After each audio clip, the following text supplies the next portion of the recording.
The celebration of the 90th anniversary of the International Labor Organization is also an opportunity to reflect on the progress made, the challenges overcome, and what still remains to be done to empower women in the world of work. It is also a chance to recognize the leadership of women who stood up for rights of women in the workplace and of the men who supported their cause. It started at the very beginning in 1919 at the foundation of the ILO with conventions to protect women. One of the major contributions of the ILO, indeed, has been throughout these 90 years, the conventions that it has agreed to. This has been an enormous contribution to the advancement of women, being ratified by many countries, and that was the protection of maternity. What a visionary thing for the time. So I think that the ILO made a tremendous breakthrough in adopting these conventions that up to today have marked a real path for women to advance in the world of work. In 1944, the International Labor Conference affirmed the Declaration of Philadelphia, stating that all human beings, irrespective of race, creed, or sex, have the right to pursue both their material well-being and their spiritual development in conditions of freedom and dignity, of economic security and equal opportunity.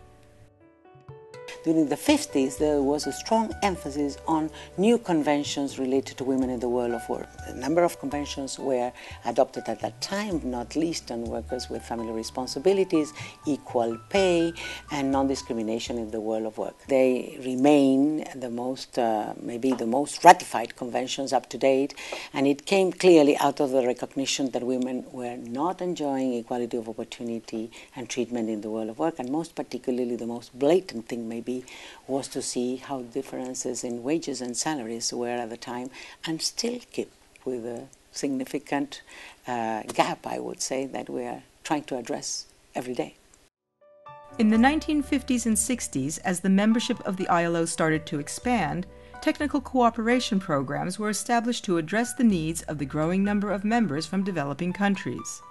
Specific attention was directed to the needs of women, and in 1964 the ILC adopted a resolution on the problems of women in developing countries, and the participation of women in the ILO's policy-making bodies steadily increased in the 1980s and 1990s.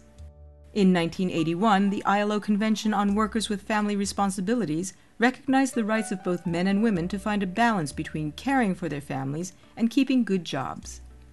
Gender equality received a major boost from the highest levels of the ILO in 1999, when Director General Juan Somavia launched the Policy on Gender Equality and Mainstreaming and established the Bureau on Gender Equality.